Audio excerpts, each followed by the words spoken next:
this. No, you're good. And then wait till I say something about tied down, and then you start with him. But just remember to say, whenever you introduce him, tell them that he's the creative director for SmithThe2nd, and then say why we have him here today and what this episode's going to be about, and then let him go into it. Okay. But you could still like bring in his scarf and stuff. I was just wanting you to say that part so people can know. Okay, yeah, I was gonna circle it back around. Okay, to that. cool. Sorry, I just did. I've been getting a lot of feedback from people like in the TV industry, and they're like, "Your podcast is really great. This is just some things you need to work on." And one of the ones is just like us being like, "Oh," it's just kind of what I did on that one. Okay, no, that's okay. All right, no worries. So, anyways, last time we're doing this, I swear. Okay, well, y'all ready now? Sorry about that. Let's go. No, you're good. Okay. Perfectly fine. All right, we're starting.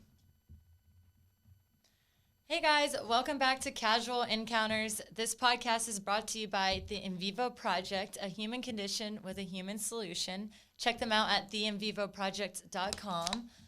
First of all, I just wanted to say that we're so happy to have you guys back with us. Woohoo! It's been a wild past month with just everything politically going on. You know, our work schedules. Hannah's been making music, doing real estate. I've been doing real estate. And so we've just been a little bit tied down. By the way, is a song by Hannah, if you don't know, Tied. One of her newest singles. Yes, and we do have the music video out now, so we'll drop it on our Instagram page. Yeah, perfect. So follow us at Casual Encounters. And so I'll let Hannah introduce our guest that we're having here today because he's actually her manager. Yeah, so I'm really excited to bring on Charles. He's not only my manager, but a really good friend of mine, a creative director, and I believe you now manage a model. Yes. Okay. Yes. Awesome. So yeah, I guess just kind of dive in and tell us a little bit about, how you got started. And Yeah, absolutely. Thank you all, first of all, for having me on your show. Of course. I'm very, very honored. How I got into, designing and being creative director, and even being a creative director obviously is a multitude of things, as far as like you have the fashion segment, the parts of it, and of course I have to like produce and do the collection, but it also pertains into accessories and all these other things. So me starting design was kind of a calling for me, as far as like for the reason and how I got into it, because my background, I come from basketball and in modeling. So I did like the NBA D League with the Texas Legends here in Dallas, Texas. And then I was with Elite Model Management with the Milan division in Italy. So that's kind of where I started. And it's crazy because all those things and principles within even each one of those things kind of prepared me for design too at the same time. And being able to go to the Art Institute to learn the foundational part of like construction and pattern making, and just sourcing and textiles and everything like that, as far as like, because I had a vision, I just didn't understand how to bring it to life and just kind of like how that all like came together. But because of modeling, I was able to see behind the scenes and see how shows are produced and, be a part of fittings and go into the houses and kind of understanding and seeing that back inside. But then even though people kind of knew me from that, I still had to like prove myself as a designer too, for people to take that part of me seriously, so, because, just like anything else, it's just like, they can love you as a person, but can you execute, Right. So, yeah. And, I think me and Jordan, we really wanted to dive in with Charles for our first episode of 2021, just because what you do is really inspiring. And I know working with you, it's been fun, even just to grow as an artist in my, let's say, visual curation. Yeah. Just to kind of inspire everyone and set the tone for like goal setting of 2021 and get everyone kicked off on a good start. So yeah, I'm really excited because absolutely. I know, just even, being able to, manage my friend as well.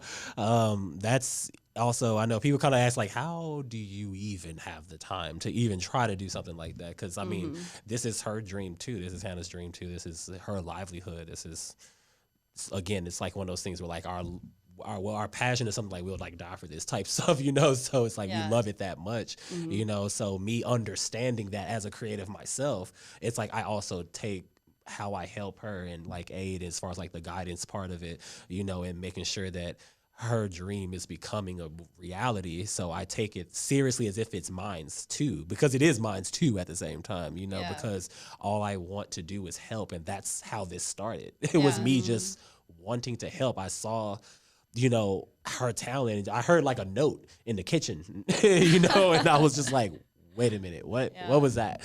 You know, Hold so up. yeah, I was like, hold on, what was that? And then luckily, but what I've done between basketball modeling and designing and just kind of my resources and then my just creative side of me, I just saw where I could help. That way she could just focus on the music, because I know what it means to have that help, especially like if you are the talent. It's just like, you know, I want her to just be able to focus on that and let me worry about like the execution of videos and coordinating with other people and getting a whole team of people together for a video, or you know, getting what she needs for the video, and then also just outreach, you know, for on her behalf, you know, to make sure that she's also growing as an artist too, and then working with the right people, obviously being that buffer between her and like the stuff that kind of comes that you're like she doesn't need to deal with that. Like, so your main job is basically, and you're wearing one of the SmithThe2nd right now, right? Yeah, this it's right the Do Not Touch, which is my concept line underneath SmithThe2nd. Yes. Okay, so that's your main thing, and then on the kind of your side hustles, which is also probably you put just as much focus onto. They're all like this. They're just this, okay. yeah. So tell us a little bit about like what inspired you to get into fashion? Like what made you think like I can make my own clothes? I'm gonna stop playing basketball and focus on this. How did that all come through? Was that from modeling? It definitely, for me, when it comes to how I got into fashion, being from New York originally, being from Harlem, New York, because I got scouted from modeling, literally just being in the street, just walking across the street, and this lady was like, "Have you ever modeled before?" And I'm like, "Nah." So I was like, "Nah, I never even thought twice about that," you know. And it's so funny that I went home and end up talking to my mom that like, "Oh, some lady stopped me after having modeled before," and my mother never talked to me that she used to model. So that was interesting. How it's kind of interesting how like everything that I've done, either my parents have done, and I've kind of exceeded what they were able to do. But it's like I'm a collective of all those things. Even when it comes to like my grandmother, God rest her soul, she is a major, I think, part of even what moves me while designing today. Even though she's not here, it's like I can feel, because she was a great illustrator, like an artist, and then my grandmother on my mom's side, she actually did a lot of like sewing. So it's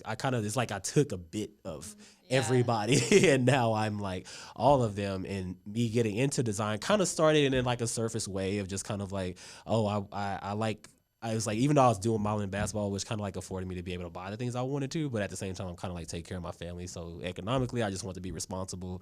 So I was buying the closest things to what I wanted. They weren't exactly what I wanted. So it was just like, oh, why don't I just like figure out how to make this stuff myself? And so that was kind of the journey of me starting to like teach myself how to sketch again, kind of study just, I guess, how do I even go about? And it's crazy because I feel like the universe is like putting signs in front of me. I just kept seeing Art Institute commercials and billboards and like on the buses. Like I just started, it's interesting how like it'll talk to you. Like the universe will talk to you or tell you. You just got to pay attention to like those signs. And then I ended up applying to Art Institute, had to write like an essay, and I actually had to like sketch a few sketches so they could see like, okay, do you actually have the talent to do this? And I got in, you know, and once I really got into it and realized how much how time consuming designing was, I was like, and then while I'm like doing basketball and doing modeling, because with basketball, I'm either like having 6 a.m. practices and then I got to be in class at 8, and then we have 4-hour classes. And when we were traveling, you know, it's like I'm missing those 4-hour classes. I have to turn in physical assignments. And then with modeling, I was either out of the state or out of the country. So it was hard to have like 3 or 4 careers at the same time at the time. So I was like, okay, I got to make a sacrifice. And that's the way my mom said it to me when we had the conversation. We were just like, you're going to have to make a choice. You're going to have to make a sacrifice. And I really chose to bet on myself. And I quit doing 2 things that were financially helping me and my family. So, you know, that was a big decision. It was a scary one, but luckily my parents kind of always instilled in me to believe in myself. So it's like I was scared, but I wasn't like, I wasn't like afraid. I don't know. Like, you know, as like I was definitely, I was like, it's like, I guess on my mind, because of basketball, the competitive nature of like not failing is kind of like with this was like not an option. And then I just felt like there was something in me that was like scratching because I was ignoring it for a minute too. I was because of security, financial security, like it's just like my biggest fear. yeah, Always financial security. Exactly, and it's because it's just like when you don't know where your money is going to be coming from now, it's just I had to think about that, especially because it wasn't just me I'm taking care of either. So I have to think about the chain reaction of me stopping, doing something that also is helping and feeding other people. So I really had to like really, really consider that but it was just like, it was hurting me not to pursue it and not to go for it. So it was like, I have to do this for me because that's like, I mean, again, like I help people all the time, but I was like, this was something I had to. I felt so compelled. Like that's why I say it was like a calling for me, to be completely honest. Like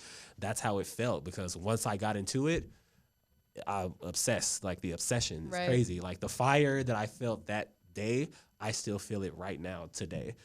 So that's how I know I was supposed to be doing this. And then understanding the why, the why behind why I was supposed to be doing this. I mean, it came later, but it was just like me doing what I do and people seeing it, being inspired by it, by people from where I come from, to see that and see where it has taken me and what I've been able to do with it as far as like my creative expression, in not even just the creative expression, but even just the psychology behind it. Because fashion, being a kid from the hood, they just would assume you're gay or something. Yeah. Like, so it was like also breaking down. So where are you from? I mean, being from Harlem, New York, and then living in South Dallas too when I came here to go to high school, which are both hoods, so we're just learned, it's either sports, drugs, or entertainment, that's but to talk about art and fashion and contemporary dance. How did that push you into your Do Not Touch brand? How did that pull from? Yeah, absolutely.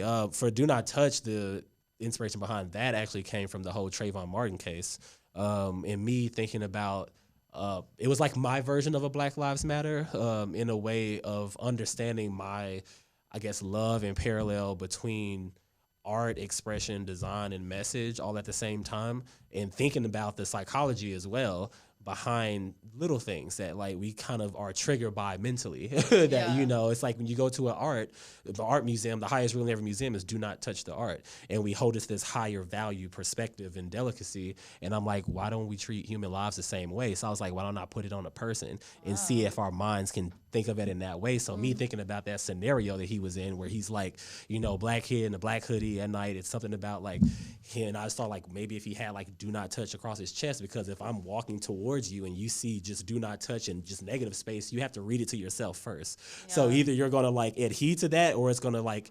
from feedback when I wear it, it's like either people just want to be like, it is like that. Really so it gives you that. Like, and then I'm touching you. Exactly. Exactly. Can you read? Yes, I've worn your stuff out. Clearly, as you know, he would like dress me to go out. Whenever I'd be in Dallas, like, dress me. Yes. And he would put stuff on me and I'd be out, and it is like attracting I know. great people, and then a lot of guys that are like, ooh, I can't touch you, and you're like, no, you really can't. And that's the other thing, especially when a female wears it, because that also was a part of the inspiration too, was that, if for women that, get groped on and get touched on unwilling and unwantingly, like, it's like, what if your clothes could speak for you? So at least it makes dudes think twice about the way that they approach you, and then they will just like go in and grab your ass. So now they just think about like, they'll like play with it or something, but they won't just like go all the way in. Like, at least it kind of creates a level of like, they have to read it to themselves, so they kind of have to respect the way that they approach you now. So that's the psychology behind Do Not Touch. Okay. I like it. So like, is that like, what does your brand represent? So like, what would you say? Because that was a really good, how you came up with the concept of Do Not Touch. I mean, that's an amazing concept that you came up with, and because of what happened to Trayvon, and the whole Black Lives Matter thing, which is obviously like, it's always been kind of a thing, but right now, after all the police brutality and stuff, it's really starting to, affect everyone, because a lot of people will say, oh, it's 2020, racism doesn't exist. Well, it's like, well, if you were put in their shoes, then you would realize that it does. It's every day. It's every day. And something that made me really sad was this one guy was saying that, like, when he got in an elevator with a white person, a girl specifically, she would, like, hold her bag tighter. Clutch her bag. Mm-hmm. Yeah, and that's so messed up to me. I've lived all over, but when I lived in Houston, I wouldn't say I came from the hood, but I definitely don't come from a privileged life. Yeah. And I lived in Houston, and, I just, living there, like, I don't feel unsafe anywhere. I've been to El Salvador. I've been to, South Africa, some of the most dangerous countries in the world. And when I see somebody, I kind of treat them like, they're just like a human being. Yeah, like the other day, I have a really funny story before we get back into his brand. I was in, like, South Oak Cliff on a showing. Yeah. And I swear it was like, I'm waving out to all the neighbors or whatever. And we go inside, and there's this guy inside. And we're like, what the heck is he doing? He's working on the house. And she was like, he was Hispanic, and she's from El Salvador. So she starts speaking to him in Spanish. Like, hey, is this, like, a safe area for me to have kids? Blah, blah, blah. He's like, yeah, it's fine. Yeah. There's a police who lives next door. Yeah. This is before, like, all of this, rioting and, defund the police was happening. Yeah. So back then we were like, oh, you're safe. There's a cop that lives next door. Let's go knock on his door.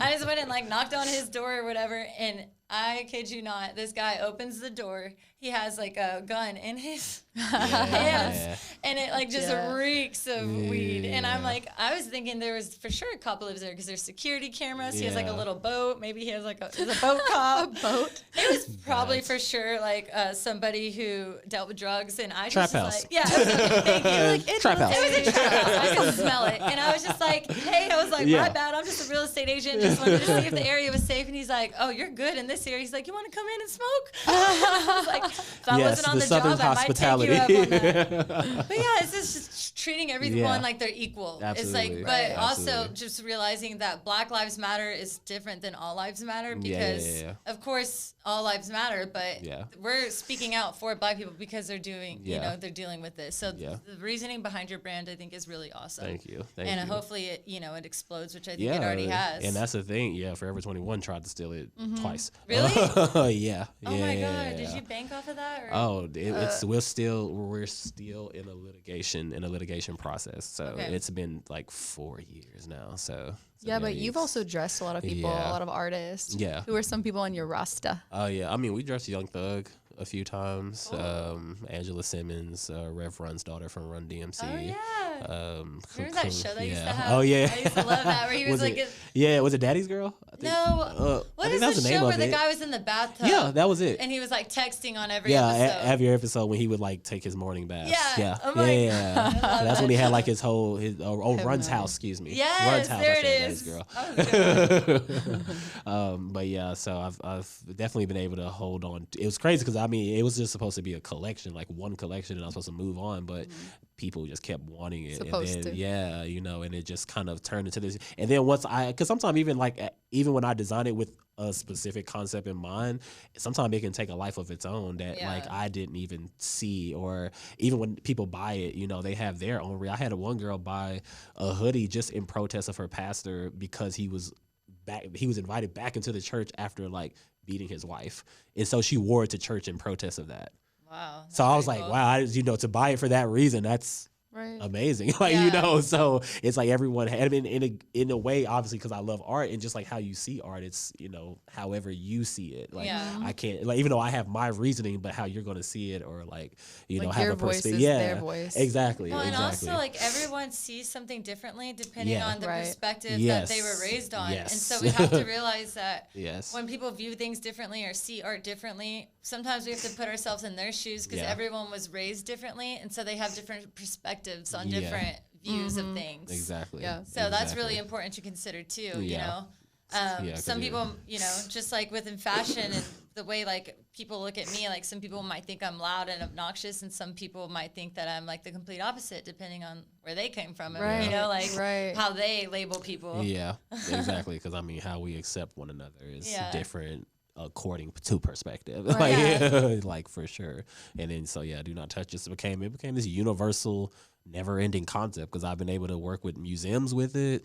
I've been able to be a part of different causes because of it. So it's a never it's just a never ending concept. I mean, and just even design wise, I've been able to do, furniture and skateboards and like a bunch of different stuff. Cause I mean, it's just the phrase so cool. itself. Yeah. If I'm just playing with the phrase itself on just different things, it makes sense. Like, do not touch, I like so, it. so yeah. So with, going into the new year, 2021, obviously 2020 was super rough for everyone, and you're obviously a very driven person.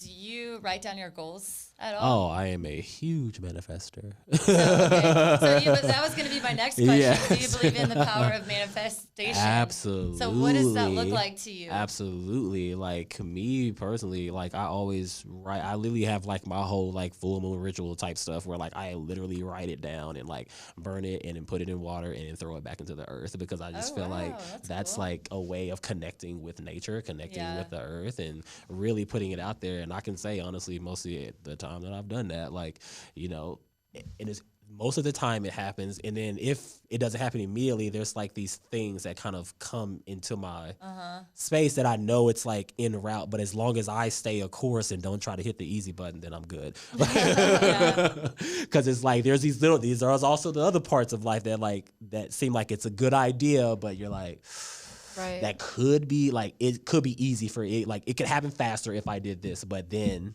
you have to deal with this. It comes with this. So it's just like, I've learned from like one experience to not do that again. And essentially, and it's more so you'll know that because your instincts will tell you. So I just learned to really, really, really trust the process and trust my instincts, and like don't compromise what you feel. Like, listen to that. Well, it's a guide. Because I feel like even in that, like the things that we like, whether that's your way of doing things or you pray for, like our human instinct is like, okay, now happen. But I feel like sometimes those like detours, I would say, that we think are taking us backwards are taking us exactly where we wanted to go in the first place. And we're like, our human interaction, like we just want things so quickly, and we want to see like the fruit of them, but we don't allow the water and everything. So you have to allow the watering. And one of the things that you were saying is one of the, not that manifesting, but believing in yourself. Yes. So when you said that, that's another thing. It's like, if you're afraid to, if you're afraid of financial security or something like that, the power of manifesting. And one thing a therapist actually once told me was that your beliefs become your thoughts, which become your actions. So it all starts with what you believe. So if I believe I'm going to sell $10 million in real estate, and I just think that all the time, that's all I'm thinking about, then I'm just going to manifest that into my life. And so when you think about yourself, like, oh, what if I don't make this money? Or, oh, what if that? Like, you just kind of have to fake it till you make it. And the power of manifestation is so real. Because you're like following what your body is already like igniting in you. So I feel like, because the mind is so powerful. It really is. It's so powerful, because it can also play tricks on you too, a little bit, if you allow it to. But you kind of, that's why I say everything is a daily practice. Like, you have to wait. You have to want to wake up for better. So important. Like, you have to want to wake up to be better. You have to, and then to not get on our phones the first thing in the morning. That is so important. I actually started to delete, because I was spending too much screen time, on Instagram specifically. So I delete the app during like the day, and then at night I'll download it again and get on it for like 30 minutes to an hour. Or if I have to post something, I'll post and then I'll delete it again. So I don't just sit there and scroll through all this stuff that hurts my brain. And so like one of the goals I wrote down for myself this year was to read at least 15 to 30 minutes a day. And I hate reading. I have the worst, like I am always having to be moving. And like I don't even watch TV. I just can't sit still. So reading for me is very hard. But if you find something that interests you, it's feeding your mind. Yeah, and it's you find so a book nurturing. on it, then you're like, oh wow, knowledge is so it's powerful. And you like start to get addicted. So that was one of my goals, is to spend less time on the phone, especially when I wake up in the mornings, and spend that time reading just 10 to 15 minutes of a book. And I like physical books too, like, because even being on a screen reading too, like, it's because again we're always on the screen, so it's like I have to separate like myself. The paper. Like I actually buy like magazines, and I actually like buy like books, at least like things I'm trying to like study on. Speaking of a book, have y'all read, because this is kind of goes hand in hand with what we're talking about and how our mind is so powerful, The Untethered Soul is a book that I highly suggest to everyone. It was referred to me by a friend when I was going through a really hard time. And it talks about like the thoughts inside of your head, being able to control those thoughts, and that those thoughts aren't who you are. And so just being able to like realize that when your head goes, because no matter what you do, like if you are thinking about buying a shirt, you're like, oh, should I buy this shirt? Would I look like this in it? There's always another voice inside your head that's talking. Absolutely. And it teaches you how to like shut that voice out. And like, it's just the craziest book I've ever read. I haven't finished it yet. So. Whoa, hold on. I just had a deja vu moment. I've seen this moment before. Wow. Really? This is so crazy. I'm not even joking. That is weird. Wow. That's been happening because to me I knew what I was about to recently. say to what you were saying, but I remember saying this in my already? deja vu moment. Yeah, because I was about to say, oh, that space is like the void, and I just watched Sabrina, and it's kind of like an exact thing of That like is so the void, funny. kind of like this little voice of thing that's telling you, oh, you'll always be alone, or you'll never be this, and you'll never be that. But it's like kind of when you understand how to take control from within to almost like block out all the noise, you know. But then knowing when to invite, I guess, certain noises and certain things, because you kind of have to do both, and just it's like understanding how to manage. It's all about harmony. Understanding how to that harmony, and He understanding taught me that like that pipeline that we have, kind of, because we all function from. We all have like an aura that we function from. That like that's what is our drive, and that's like our engine. You know, that's our engine, and when you can understand how to. Like say like take this and then move it this way, or take this and move it this way. And that's you master in a way, practicing and mastering yourself and who you are, you know. So I'm a firm believer. Yeah, I always say practicing that. Yeah. Like we're the gamer and we have the remote control, and like you make the actual choice to accept something when it comes your way. Because it's just like, you know, setting new goals this year, and like especially with music and actually intentionalizing releasing music. Like our goal is to have a new song out a month, so you guys can be expecting that. We hold our whole team accountable, because in order to grow and actually, you know, people want to hear more, and it's tough whenever you have you need a lot as an artist, and the music's the main part. But in order to do that, you know, not allowing the outside voices and the outside opinions of people be what dictates you moving forward. Yeah, because you also have to be strong in that, especially with music. Music is such a personal thing. Like it's such a emotional, because it goes into us. It's, you know, sound sonically, like it literally can, like, and we cadences. It's like it's such a psychological thing. Like music, that's why music is so powerful, and why it inspires me even with my like collection. Sometimes I don't know what the collection is until like I know like what songs I'm going to use or what the tracks are going to be for the show, because it's that feeling music can give. Like, I mean, visually, and you know, if you love fashion and you're an appreciator of fashion, I can give you a certain level of energy, but music plus that just like stimulates it that much more. Like it brings it it's into like audio this feeling diaries, and you're technically like your heart's out on the table, but it's everyone else's heart as well. So when I say something, it's not because, oh, I'm the only one that goes through this, but I know if I'm my most vulnerable, then everybody else can be as well. And I know that that's what you have to do in your design work. Yeah, exactly. So, because it is, when creating, that's a vulnerable space of solitude sometimes. Like, like for sure. And creating doesn't just apply just to the arts too. I mean, being a creative also applies in business. Finding different creative ways to sell things. Like, you know, it's just like, you're always like, all of us are creating. Like, people who built this building, and somebody had to come up with the idea. Like, you know, it's just like this mic. It's just like everything is a creation of somewhere that comes from someone. Like, so we're all creatives. We just all, now obviously some people are more numbers than, you know, and even that has a level of creativity in it. Science has a level of creativity in it. It's all like how, again, perspective and kind of how we see it. Some of us don't see that as creativity, but it really is. I mean, it's just a different way of thinking, a different way of creating. Stemming from somewhere. Yeah, exactly. Exactly. That's cool. Yeah. So tell us about your dating life. Oh, yeah. Let's get into it. The fun stuff. The fun stuff. The fun stuff, yes. My dating life, oh, man. It's, this is the first time I've been single in a long time. Like, I can say that. Don't tell me you're one of those people that jump from relationship to relationship. It's not, okay. He's like, I feel like that's a matter of perspective. Someone can't be alone. That is a matter. And I'm going to speak very honestly to alone, like, to be completely honest. Because this is the first time it's crazy, even like going into the new year, I was like, dang, it's the first time like I went into like the new year like not in a relationship. So even like, it's crazy because I was like, I feel like I had kind of been like good, and then I was like, oh, the new year's coming, like who am I gonna kiss at the new year's or something? You know, it's like I think about like stuff like that. So I mean, because I like to consider myself a love child because I believe in it. Like, I believe in love. I absolutely am a romantic for sure.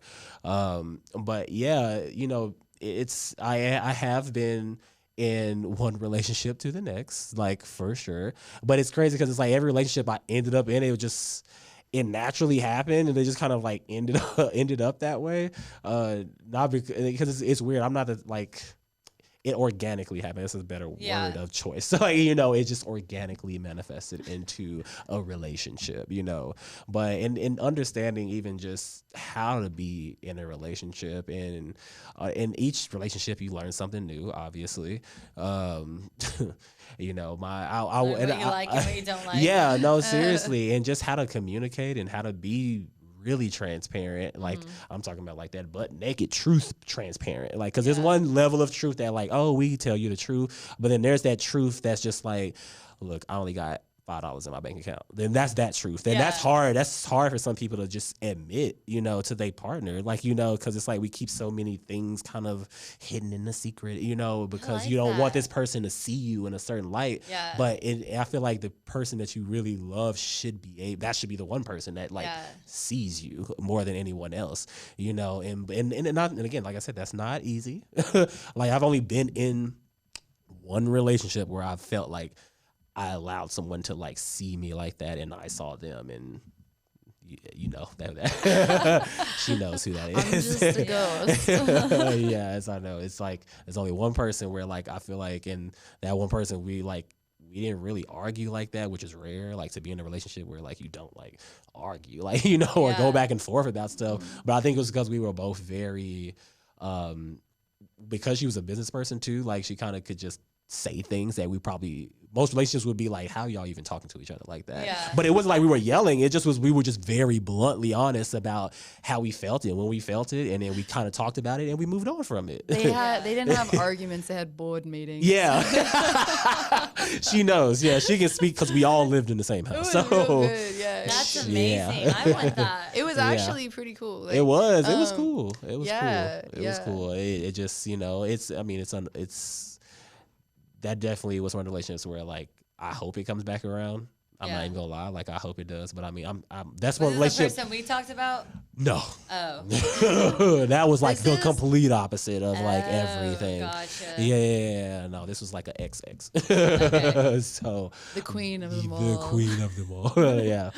She's my best friend. Yeah, exactly. So she knows, So, but yeah, just being with a person like that. I mean, like I said, it's unfortunate that it didn't, work. So, but that's somebody like to this day, like I speak highly on her name. Like I would never disrespect her. Like even if I hear somebody say something bad about her, I'm like on their ass. Like, so it's like I highly respect her. I've always cherished her and just who she is and just how she is. And I accepted her exactly how she was too. So, and I still have love for her today. So extend on what that was like to deal with the relationship with what you do in the life of like artist management and designing, because the switch doesn't go off. It doesn't. It definitely doesn't, especially when it comes to like the harmony of, your personal life and then like the business side, that being your entrepreneurial of your own business, while trying to somewhat have a personal life, it can be difficult, especially because I do everything for my business for the most part. Until like I have a show, then I have help. But for the most part, it's like I do the designing, I do the pattern making, the construction, the cutting, and then I also have to like, do my shows, and that alone is a beast in itself. Like, so I have to cast the models, I have to do all the outreach for like press. I have to do the press release. Yeah. It's just like I'm literally doing everything, and then constantly with social media, you got to do that too.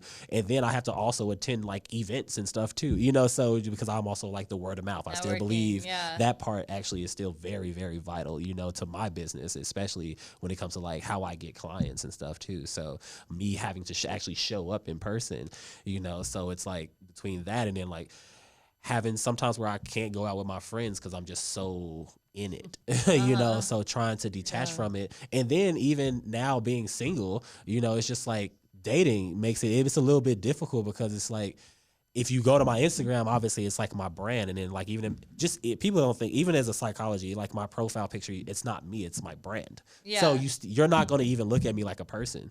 So it's hard for me to also like even try to date somebody, you know, even to slide in somebody's DMs is difficult. Like, you know, so, and I'm a slider sometimes, you know, I'm not even going to lie to you. Dude, Instagram is the best dating app. Let me tell you. Screw all the dating apps. Just stick to Instagram. Seriously. Slide in the DMs. Like, I'm not above it, you know. So, but it's a little difficult because then, you know, they just want to talk to me about fashion, or they just want to talk to me about their modeling dreams, Or they want to be a model. or they want to be a model, you know, and all this stuff. And I'm like, sometimes I'm like, that is not why I came Charles to this is Tyra conversation. Banks. Like, Yeah. you know. So, and even if I meet some people in person, it's just like SmithThe2nd. I guess my like brand identity is, at least like locally for sure, it's just like, it's I'm gonna say bigger than me, but you know, it's just, but people don't know me, and I mean, I kind of do that to myself, but obviously because with fashion, you still kind of have to have a level of mystery to it, you know.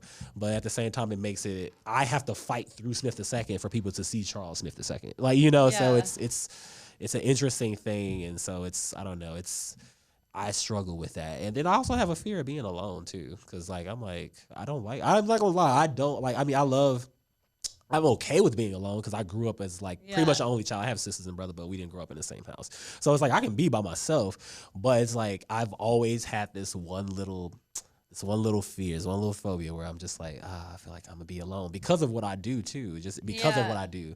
I used to have that same exact fear, and I was actually talking to one of my really good friends about this because I used to be so afraid of that. But now I've started to live my life like bettering me so much that I know that even if I was alone, I'd be okay. Yeah, absolutely. And I'm like, absolutely. well, you know, if I want to get rich and travel the world on my own and adopt a bunch of kids and build schools for people in third world countries, because that's a dream, I'm going to focus on that. And what my friend likes to do is which is what I used to do, is she'll meet a guy and then she won't focus on herself. She'll kind of change her life around his schedule in hopes that it's going to work out with them because she's afraid to be alone. And she forgets who she is and loses herself in that relationship.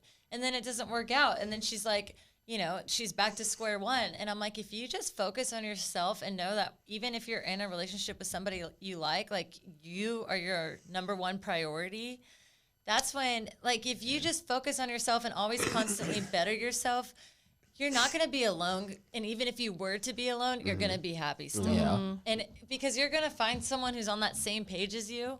And where y'all are both just so focused, because you're not someone else's half. Like, you're both two wholes that come together. See, I was going to say that. Exactly. Hey, seriously, I was just like, she's getting there. And I know it because I was like, because we've talked about that too, like about just relationships, about like, you know, the way I always, I guess, say it is like, you know, you have your life, I have my life, and then we have this life together. You know, and you have to be secure in who you are, though, too.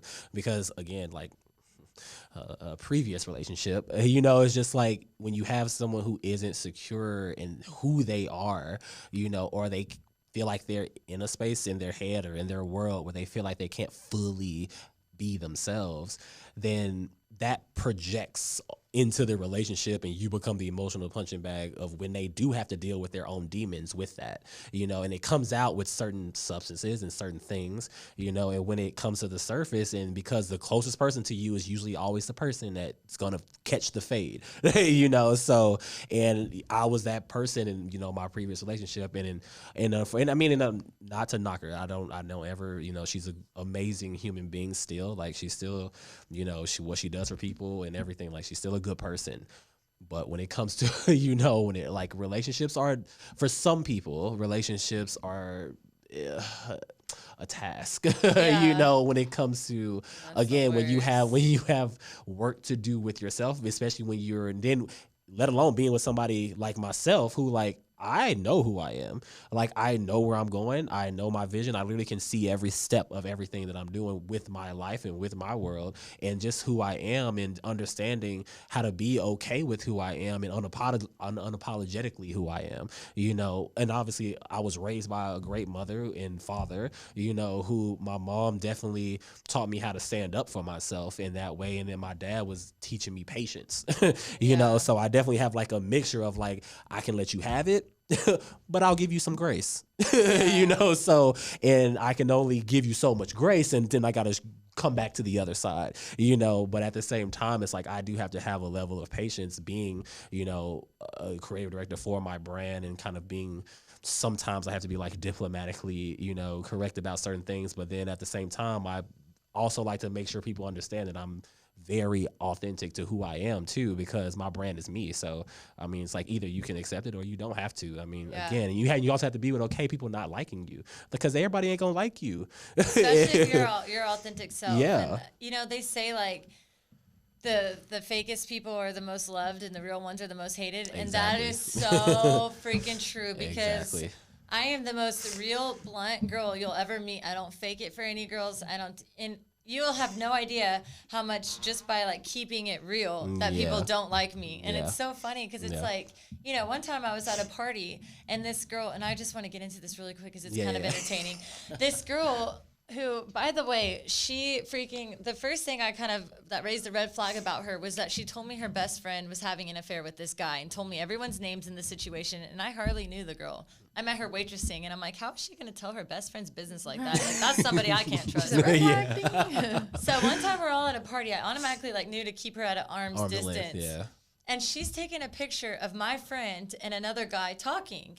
And I was like, and it wasn't a picture where the girl looked cute. And I knew that her roommate was talking to that guy that she was taking a picture of, with her other friend talking to him. Yeah. So I was like, should I say something? Should I not? And I was like, you know what? I'm going to say something to her. So I pulled Melanie, the girl. Oops. I don't care. Did you say watermelon? Melon? Skirt. Melons. Didn't say her last name. I said melons. I pulled her to the side and I said, hey, listen, so-and-so's taking a picture of you. Just wanted to let you know. Yeah. And I was like, but don't go say anything to her. Like, I don't want to start drama. I'm just letting you know she was taking a picture of you. I don't know what it's for. Just being a good friend here. Yeah. A week later, I get a DM from homegirl who was taking the picture. And I'm like, this girl, I'm trying to help her out. Trying to help somebody out. So she goes to me, hey, I heard you told so-and-so I was taking a picture of her. And I go, yes, I did. And she goes, well, why? And I go, well, because you were. And so I just wanted to let her know. That was a fact. And she was like, she was like, oh, so you're insinuating that I was doing something bad and trying to make me look bad in front of her. I said, no, you were openly taking a picture of her. I just told her behind you were her taking back, a picture of her. sent it to someone, and that's all I said. And like they both ended up blocking me, and I'm like, okay, well, that's the last time I keep it real with other people, you know? Exactly. But that's just a prime example of like when you're just trying to like be real, like people are just gonna, and they like of course love each other, and they're so fake to, you know what I mean? And it's just like I give up on well, when your intentions pure and you're just trying to be real, like it's almost like when you say something and it slips out of your mouth, but you didn't even think twice about it, and like 3 other ears maybe heard the complete opposite when you know where it was coming from, which I don't think is very fair. But like that's just, I think that's what you also mean by real, because like I feel like even our conversations and the stuff we find funny is just because it's like the ugly blunt truth of things and like the silly things in life. But that's just, I don't know, I just like my whole life, you know, even growing up, I got bullied a lot and made fun of because people were like, well, because you were so weird and you were just like you were yourself and you were just like, didn't care what other people thought. So you were an easy target. And I'm like, that makes me I an feel easy like target. when you get bullied, that's just because I people was going trying home making fun of my family to y'all behind your backs, calling you trolls. I always that's say what you when are. people used to like bully, I feel like, oh, that's just them trying to beat me into this mold of a box or something. And I'm just like, no, I don't want to be in that box. People are like, oh, she's too much. And, you know, that's the biggest thing for me in dating too, is like, I want to find like, I'm very picky about who I date, but I also will not change for, like, of course I'll better myself or evolve constantly. Absolutely. Or kind of like evolve. If there's certain things that bother them, I'll fix, you know, but I'm not going to not be myself. Like, you know, with the relationship I am in now, like I could be my true authentic self, and he just like loves it. That's and good. I'm like, and that's what I'm talking about. And that was one thing my mom said about my dad, even though like they divorced or whatever, but she always told me, she was like, the one thing she loved about him is that he never tried to change who she was. And that I remember that in every relationship. That's all, like any relationship I'm in, I'm just like, I accept you if I'm like just choosing to be with you or talk to you or whatever, I'm just like, I accept you exactly how you are. Like, you know, and I feel like that's important to any relationship. Like even, I mean, watching, you know, Hannah and Trey, like I love watching y'all. You know, not to be weird about so like cute. Watching y'all, but you know, at the same time, it's just like, I mean, they've been together for a minute now, like, you know, and 4 that's years. And I mean, not saying they probably don't have their moments, but it's just like watching two people, especially when you've seen it from the start, and then like see where they are now. I'm just like, they literally just support each other. They are there for each other. It's just like the love is just genuine. You made me emotional.